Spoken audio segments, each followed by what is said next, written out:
Hello, I'm Svitek, 360 Creative Coach, and welcome to my vlog, where it is both my mission and my pleasure to highlight my creative journey in hopes of inspiring you, giving you a specific takeaway, all that way your journey can be at least a little bit easier. Now, there's a lot of moving pieces in terms of last week, various kinds of projects and building and whatnot. But before I fully dive in, I would like to take the opportunity to invite you to subscribe if you haven't already. That way you get all the various lessons and episodes that I put out right when I put them out. Thank you if you just did, and thank you if you already were. It truly does mean a lot to me, as I hope it does to you. So, let's get into this. In no particular order, last Wednesday, my friend Khalil and Eric, they're putting together this comedy special, right? And so the actual taping of it won't happen till a little bit later. However, we had the ability to go into the comedy club and do a run through. And that's always very beneficial, right? Because, you get to learn the space, you get to see what works, what doesn't, what you're missing. And that way, on the day of the show, you can actually get it correct, right? So it's not like in sports where it's the final championship and you have just one opportunity to get the victory, right, so to speak. This was very much okay. Let's take advantage of this, and yeah, it was very needed. You learn just the various chords that you need, right? Whether it be electrical or sound wise or anything else. You go into it with an overall idea, but it's those minor adjustments of like, oh, okay, we need this tiny adapter, or instead of a tripod here, we need a monopod here, and also to make this, to make this camera angle work, we need one Apple box here, whatever it is, right? Just all these tiny little things that add up to a lot, and so we were able to do that. Now, that might not always be possible. So, like a good sort of Cub Scout, you always want to come over prepared sort of thing. When it comes to like filmmaking for me, a lot of that preparation comes through rehearsals, right? And having the actors know what the overall intent of each scene is. So that way we've practiced it, we've seen what works and what doesn't. Speaking with the various crew members, in particular, the technical team of camera, sound, and so forth, having us be ready. And, just kind of also knowing that when you're in the moment, you have to adjust. And so anticipating as many things that could go wrong, so you have fail-safes for that, right? But if possible, full run-through is awesome. So yeah, that was kind of that was very beneficial, and we'll have a post-mortem of that, so we get everyone kind of took their own individual notes, and there's an overall collective of those notes, but now getting everyone on the same page, after the fact in a non-pressing environment, because they're, at the club, like, there wasn't a lot of lights, there wasn't a lot of room for us to, like, really sit and chat and so forth, right? So it was just kind of, we went in with a mission, did it, learned from it, took our own notes, kind of compiled the notes, but now we get to really sit and reflect with those notes. I think that's another important aspect of a run-through, is not just doing it, but also having a period of reflection. And again, that can apply to, other forms of, like filmmaking, right? Where after, let's say, a rehearsal, or a couple of rehearsals, you can meet with everybody and be like, okay, cool. Here's kind of where we're at. Let's recalibrate, right? Also, the beneficial part for me, I thought we were going to be there for much longer than we needed to, so we actually were very on top of our game.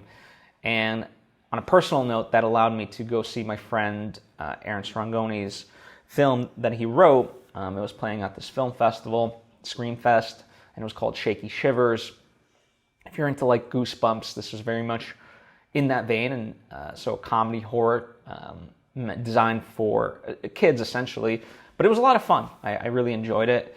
It was like an hour and 20, so it didn't overstate its welcome, but yeah, it was great that I got to fit both in, because I didn't think I would be able to, that the run through would be much longer than it ended up being. So that was a lot of fun, right? So that was Wednesday. Now, some exciting news that I also want to share, speaking of screenings. A Bogota Trip, my second feature film, it will be playing at the Silver State Film Festival on October 30th, 12 p.m.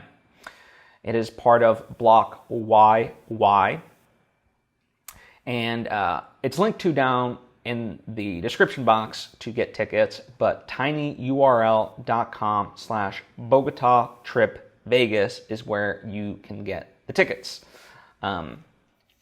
It's like I said, it's playing in Vegas. It's right there, all the details and so forth. It's part of a great theater, by the Orleans Hotel, and in fact, you can stay there if you'd like. There's still rooms available there and stuff like that, to be closest to the festival itself. But it's exciting, we're kind of, in an odd way, we're still kind of ramping up our festival run with everything. We've been part of some great festivals. We're currently, participating as part of the Paris Liftoff Film Festival, which unfortunately, that's Paris related, so it's a little further away. But Vegas, especially for me in LA, it's a big trip, but it's an easy enough trip to be able to make. One can drive, one can fly, things of that nature. So it'll be fun, and hopefully I'll get to see you there as well. Enjoy this movie that me and the rest of the team made, and we're very proud of. So yes, that's Silver State Film Festival, October 30th, which is a Sunday at 12 p.m., part of Block YY, and why not spend Halloween weekend in Vegas, right? That's another added bonus to it all. Anyway, shifting gears, I've talked in the past about this nonfiction book that I'm making about how to be a filmmaker, essentially, on a low budget, right? I was very much inspired by Rebel Without a Crew, and I think that's an amazing book that is just a must-read for any filmmaker. And for a long time, I've been thinking about, I want to do my own version of it, and how could I, and so forth. And really, the angle is that when it comes to low budget, I think a lot of people feel like they're restrained, right? That they can't go big and be ambitious in the way that they would want to be. And now, having made 2 feature films, I want to essentially, I've proven to myself that that's not the case, and now I want to do it for people out there and really give them both the inspiration and actual tactics to sort of dispel that myth and to allow them to make the type of movie that they want to make. And so,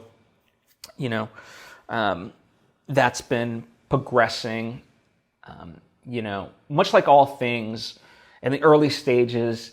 It feels like it's going slow, right? Where it's a lot of conversations, it's a lot of planning and organization. And so, I think a lot of times when people talk about writing, they think that words are the key indicator of progress. And it's not always the case. In fact, it's not really the case. A lot of times, if you can really front load and put in the work to be as meticulous, to get on the same, for yourself, whether you're writing it solo or with, you have collaborators, whatever the case may be, getting on the page, essentially, your thoughts and what it will be and what you're trying to accomplish, so that way you essentially have a thesis statement and everything kind of operates around that. It will strengthen the work, as opposed to just going in which way and trying to figure it out, right? So in that sense, on a words count, no, not much progress has been made, but in terms of figuring out the overall structure, the overall goals, and things of that nature, yes, it continues to make progress, and I'm very excited by this piece of work. I think it'll have something to offer to the world, right?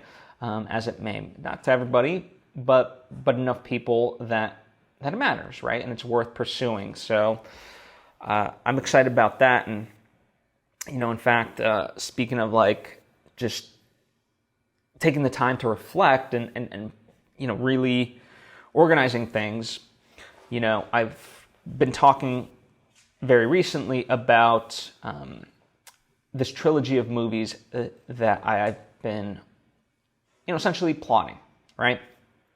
And it's a fantasy, right? In all intents and purposes, like a sci-fi fantasy, if you will.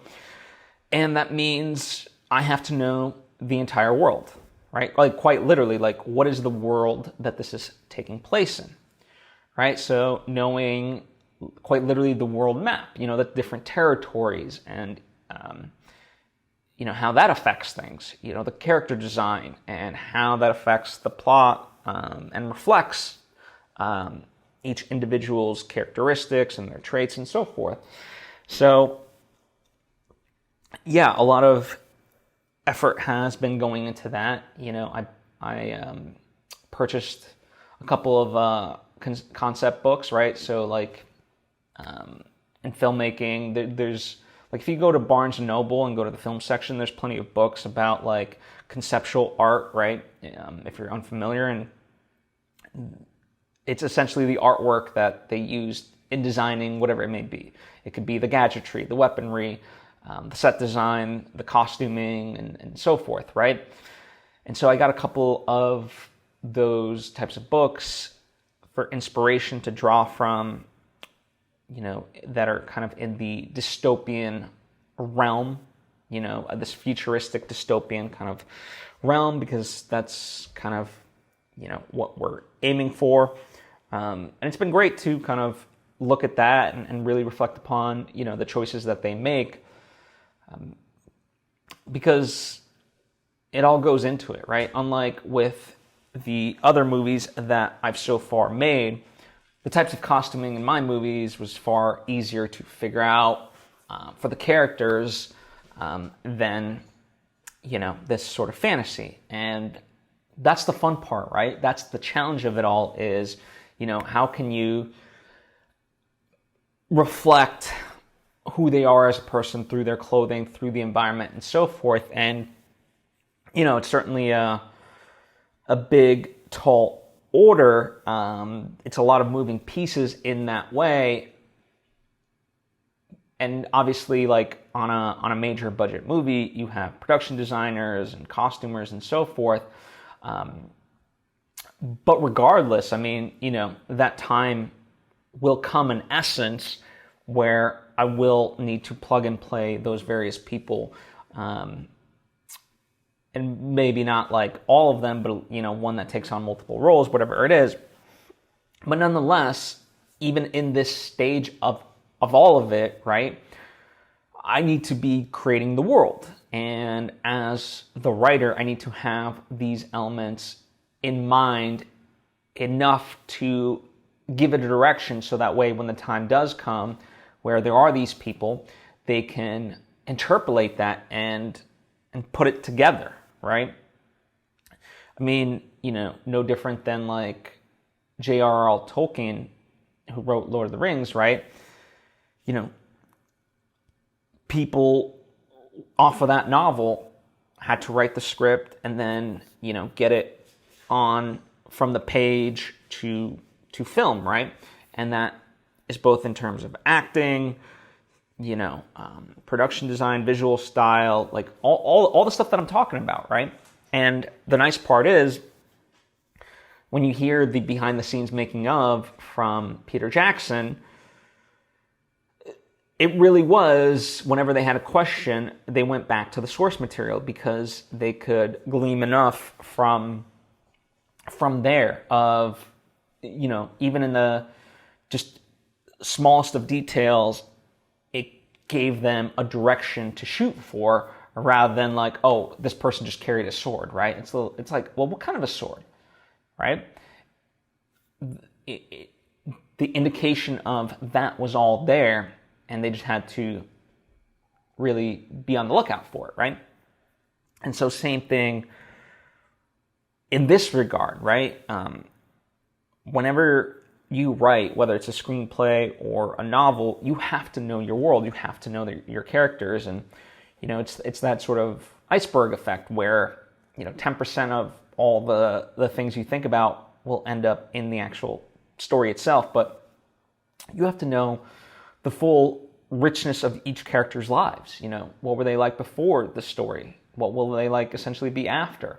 Where do they live? What do they work? Like, these aren't details that may ever come up in the story, but it's part of their history, right? And it's important to know all these details as one plots the story.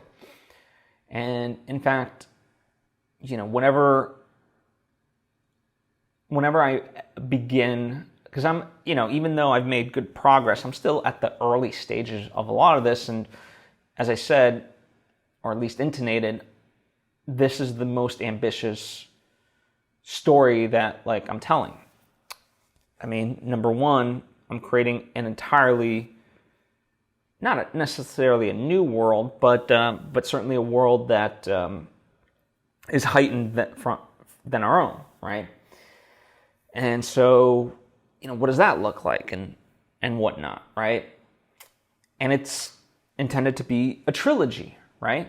And there's many, many characters, whereas, even with this project called In Search of Sunrise, which I wrote as a screenplay, did a conceptual piece that's like 3 minutes called Playtest, and was intending it as a movie, but then now have kind of shifted gears and I'm using it as my second novel, right? That, if I really explained it, is very ambitious, right? It's this sort of sci-fi concept about a girl against her father. Her dad is creating this machine called dynamic content immersion, which essentially allows for whatever user to consume whatever it is that they would like, right?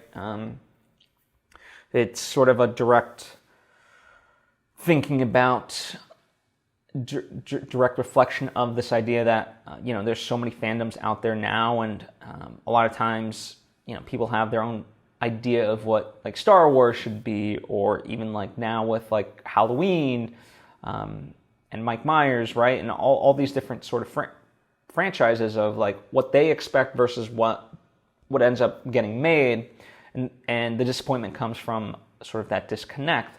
And so In Search of Sunrise is about the dad having created a machine that essentially whatever the user wants, that's what gets created, right? And their own perfect movie. But it turns sinister and stuff like that. And so, the daughter character, she essentially wants to destroy the machine because she sees what's really underneath all of that, right? And it's a very heady, ambitious type of story. And yet, it still has a contained amount of characters, a contained amount of setting, and it's just one, essentially, story, meaning from start to finish, it's only one book, right? It was only intended to be one movie. And so when you extract that to a trilogy, and there's people globetrotting, and there's many interweaving plots and characters and so forth, it requires a lot of effort. And that's the fun in it, right? That's why I was drawn to this, My famous now sort of reflection point is, I remember a friend saying hey, I think you should just focus on short films and, kind of just slow it down a little and, hone the craft and so forth. I was like, I kind of want to do a trilogy, right? So being the complete opposite of that, because that to me, like a short film is no longer just fun. I mean, I'll talk about a short film that I am making, which might seem counterintuitive to what I'm talking about, but there has to be a specific reason for me to go do that. I'm at the point where, I mean, you could consider life as short, as a mentality or whatever, but like, I don't know. I want to continue to challenge myself creatively and do these ambitious things. And unfortunately, like a short film, unless it's for exploration of something, isn't as fun for me, And when now, with each film that I've done, I've learned various techniques to continue to rise as both a technical filmmaker, as both from the storytelling perspective. Yeah, I want to continue to grow, and I found ways to do it relatively cheaply, right? And so it's like, well, why not? Why not continue to foster that, and continue and see like what I'm capable of, right? It's no different than, adventurers out there who test the limits of their body or continue to like do more. It's like, hey, why not? Let's see what I'm capable of.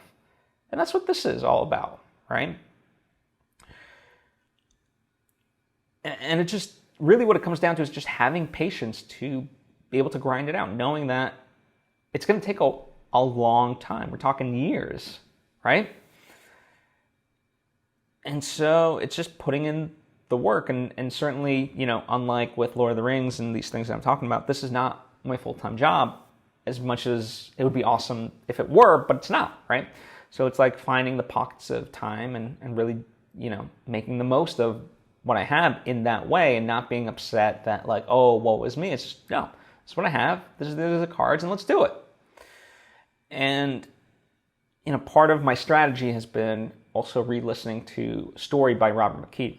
I have the audiobook on Audible, and so whenever I go on walks with my dog, I'll listen to that. I mean, it's only like 5 hours total in terms of the book, but it's just really great to have Robert's voice, because it is narrated by Robert. His voice in my ear, reminding me and bring to front the stuff that I know, but making it front and center, right? And so, yeah, and that's been a lot of fun to go, and that's certainly been a very good guiding light, and has continued to refocus me. Like anytime an idea comes and I start to get off track, it's like great to hear Robert's voice, and also check other notes and so forth to be like, oh, you know what, let's just put that like as an idea somewhere, but right now it's antithetical to what the objective is, right?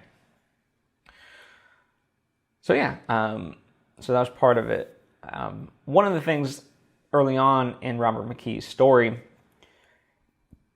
is he talks about the three types of plots. So there's the arc plot, the mini plot, and the anti-plot. And I'm not going to go too technical with it. I'm only bringing it up because my sort of twisted mind was like, well, what if, since it's a trilogy, what if the first movie was an arc plot, the second movie was a mini plot, and the third one was an anti-plot? I think that would be a challenge maybe for down the line. If I wanted to, I think it's already ambitious enough with what I'm trying to do that to, fit it into that sort of objective would just be too much, let's just say, right? And not worth the ultimate story that I'm trying to tell. Like it just wouldn't work, right? It would take in a direction that is not intended, and that's not what I want, right? So, yeah, that's how kind of going about all these various things. So I made mention of short films, right? And so over the course of these couple of months, I've been slowly putting the pieces together to make this like parody short film, right? About like anywhere between 5 to 10 minutes. We'll see how long it ends up being. And this weekend we finally filmed like the last big missing part. You know, there's still a few shots here and there that I need to get, but those depend on me solely, right? They don't depend on anyone else but me just getting some B-roll that I know I can grab at any point in time. But as far as the utilization of actors and people that I need for this, this is it, right? So we've essentially filmed it, and then it was a lot of fun. I'll post kind of like a behind-the-scenes video of that on social media, on my YouTube page and stuff like that, so you can kind of see. But it was a green screen shoot, and yeah, because of the nature of the green screen that I have, to get all the various angles, I essentially had to rotate various people, and we had to like keep the geometry in mind. And you know, that's always kind of like, again, when you talk about like rehearsing and preparation, you know, knowing the shots you want to get and knowing where things are, because you have to keep that all in your mind, or at least like write it down sort of thing, because if you don't, it can be very easy to get lost in like, wait, where are they supposed to be looking, you know, that sort of thing. Where's this, where's that? But we did it.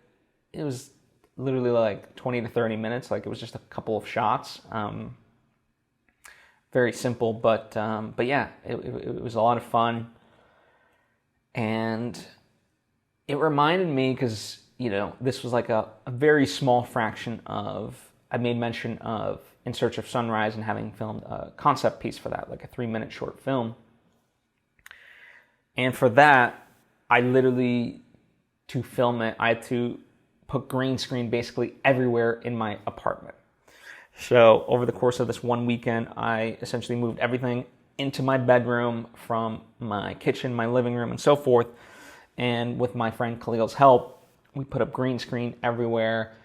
And I remember, like, it was just hard to like get in through the front door. One had to like, you know, just shimmy, you know, suck their stomach in sort of thing, shimmy,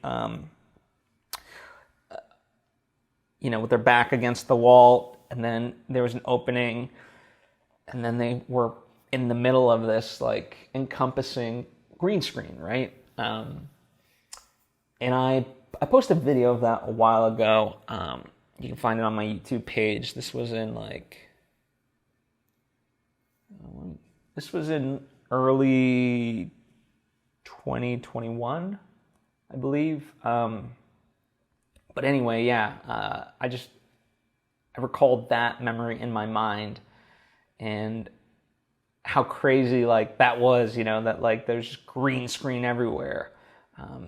So, you know, this was just but a tiny portion of it, and yeah, now that I have like this big missing component of it, I can now start to edit it all together and see how it's all coming together. Now, a large chunk of it will need to be done through visual effects, because there's green screen work and stuff like that. But it's not, you know, enough that it'll take time, but it's not like crazy where we're like building out these massive worlds and so forth. But yeah, I mean, you know, this was a project that it seemed like a lot of fun to do, right? There's really not a purpose beyond just, I mean, there is, in the sense that I wanted to make a short film and I wanted to put it up as an NFT and see, you know, what someone would be interested in something like this, you know, because my theory is that right now, from the majority public standpoint, it's like, well, what is an NFT? And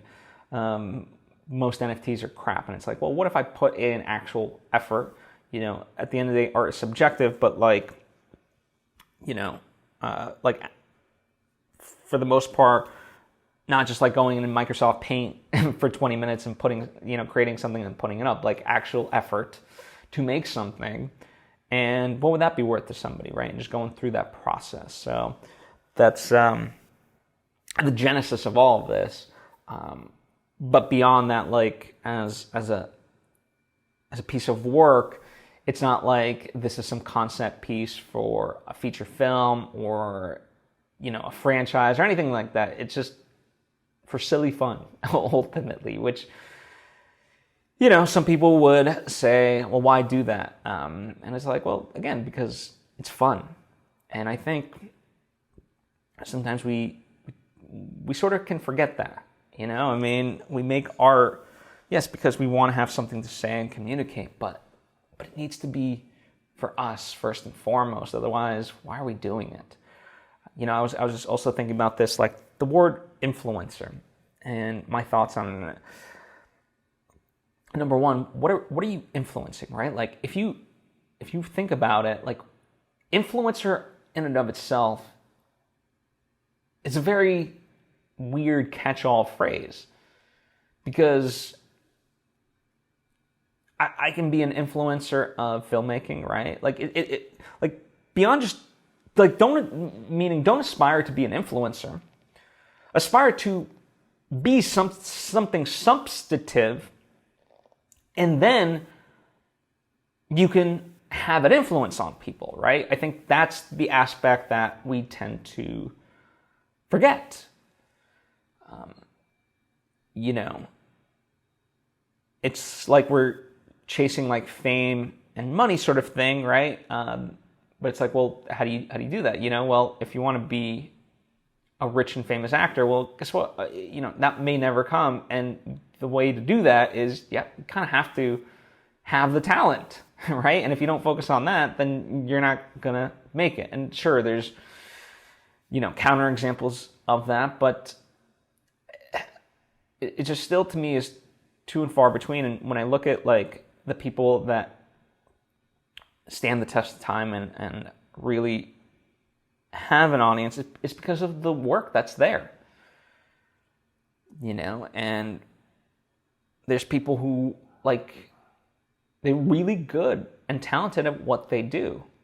Whether it's a wine influencer, whether it's cosplay influencer, and they're able to stitch together these amazing costumes from next to nothing, and or these fashion gurus, if I want to call them that, of that know how to just dress really well, dress cheap, and have all these whatever it is, just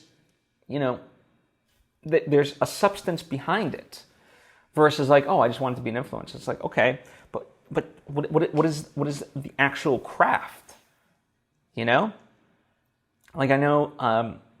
this chef who's on the rise, and it's her name's Chef Piet, and she fuses indigenous food and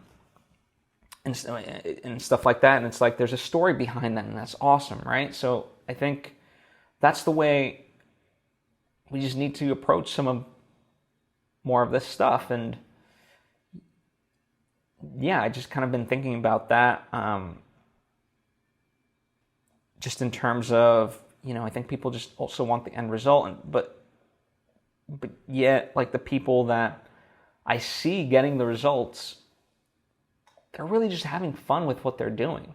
And that's why again with the short film, there's an intention to learn about the NFT space and stuff like that, but beyond that, and maybe it'll blow up in ways that I'm certainly not aware of at the moment, but my focus is very singular in that way of just have fun with the short film, make it good, and then just see what, use it to learn about the NFT space. And it's not like I'm trying to make $1 million. I'm not even trying to make $1,000. I mean, it might make a penny, right? But that'll teach me enough of, okay, cool, that's the value of this or whatever, right? So I don't know, just something to think about, I guess.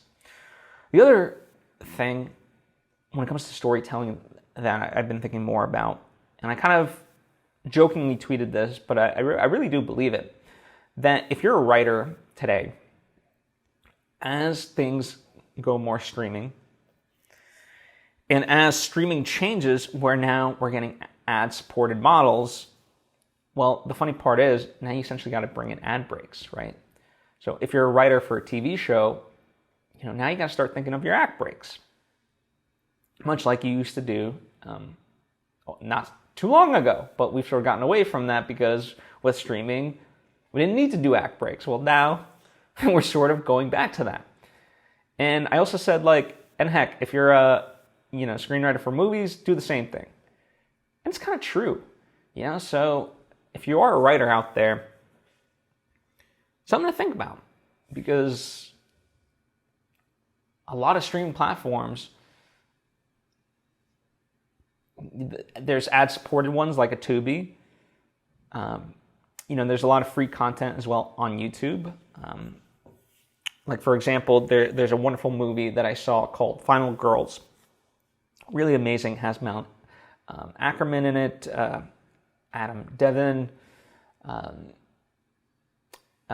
Nina Dobrev. Like, really just fun movie. It's about essentially this group of teenagers that get sucked into an 1986 slasher horror film, and they have to essentially use their smarts to survive in this quote-unquote movie, right? And the movie is Camp Bloodshed. So it's a horror comedy, right? It's a lot of fun, and I wanted to see it, and it was free with ads on YouTube. And I think so the point is that it's already out there, but then you see like Disney and perhaps HBO, certainly Netflix, like shifting more into these ad tier supported models. And not all of it, right? I mean, certainly they're going to have various tiers, but the lowest tier will be ad supported as well. And so, in that way, I just kind of see the writing on the wall of like, well, start integrating ad breaks into your content, because it's just the way of the beast, right? So yeah, take that advice for what it's worth to you. Anyway, that's kind of the long and short of what I've been up to in the past week. So, still I continue to be on this, like, we can't call it a hiatus, I don't think, but overall I'm just gonna do these vlogs as I want to focus more on, or have to focus on some of the other stuff that I am talking about here, and put a lot of effort into that. So I don't have the full time to put out 5 episodes a week like I have been doing. So for the next few months, maybe until like 2023, the start of 2023, which isn't that long from now, I'll kind of just do vlogs and maybe an episode here and there, but overall just the vlogs, and then I'll return back to doing more episodes in the new year. But fear not, there are quite literally over thousands of past episodes you can revisit that have stuff from mastering mental fortitude to specific tactics on how to do stuff. So it's all there for you if you want to check that out. Likewise, if you appreciate what I do, a few ways to support me is through my Patreon page, patreon.com/PhilSvitek. There's various tiers of support, and I can help you, right? So that's a way for us to work in a small capacity more directly. If you prefer, you think I can help you, well, there's of course my coaching sessions, right? So we can work together that way. Or if you just want to support what I'm doing and are curious to see, the books, the movies, and everything that I've created, all of that is linked to down below. So you can support that way. By supporting that stuff, it becomes self-sustaining, and then I can create more of it, and thus learn more lessons and share those lessons here freely with you. So it's symbiotic in nature that way. Anyway, thank you so much for taking time to tune in. I truly appreciate you, and hope to see you next time.